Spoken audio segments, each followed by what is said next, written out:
Meron naman tayo itong bagong item. Galing sa kapitbahay. Unbox natin tong Cardo Pacto Edge Duo na helmet intercom. So ito nga pala, Edge Duo is dalawa yung laman niya sa loob. Para sa first yung helmet, isa sa'yo or isa sa OBR mo. So nabuksan na natin isang box and sa loob niya, yung isa kong box kung saan nandun din lahat ng laman ng bahay. So kung nung makita yung leaflet para sa tile app na offered sa Cardo. And next is yung user manual na hindi naman binabasa ng karamihan. Tinirelay lang sa YouTube video. Pagaya ko. So yan, yung trial ulit. And then next is yung Cardo speaker. Cardo sticker. Yung dalawang unit ng Cardo Pacto Edge sa iba na pinakaibabaw. Yung itsura niya, kulay matte green nga pala siya. And then matte din yung texture ng unit. And meron siyang tatlong physical button. And isang roller para sa other button na pwede rin mapindot for pause and play. And yung roller is for volumes up and down. And sa next and previous ata pwede siya for song. Ilalim niya is yung mga iba pang accessories ng unit. Like yung speaker.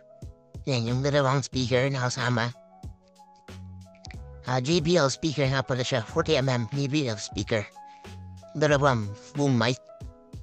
Para sa half-face or modular helmets.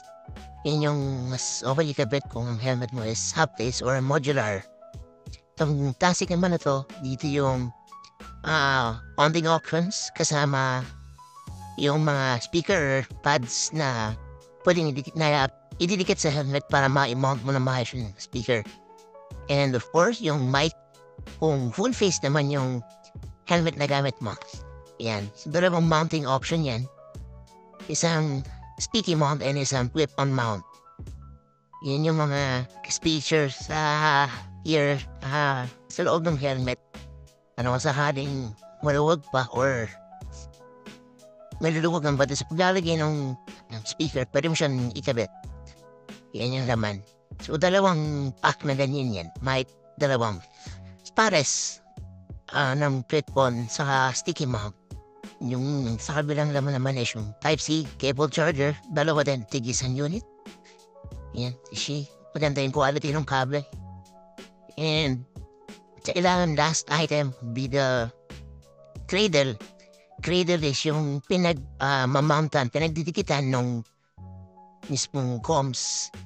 Yan. Yung cradle yan is ididikit mo dun sa mount, sa either sa sticky mount or sa clip-on mount. Hindi yung ididikit mo dun and then dyan mo i-snap on by a magnet yung mismong comms unit ng Cardo. Yan. Yan yung itsura niya.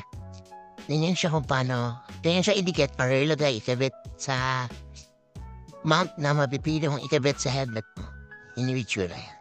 And then, yung pins na yun dyan, yung contact ng Cardo. Para dun sa mic and speaker. Yan. So, pag kakabit mo siya, didikit mo lang doon.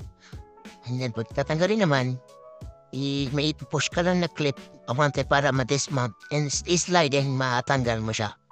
So, yan yung buong laman ng isang Cardo Pacto Edge Duo. Maraming salamat sa pagpanood ng unboxing natin.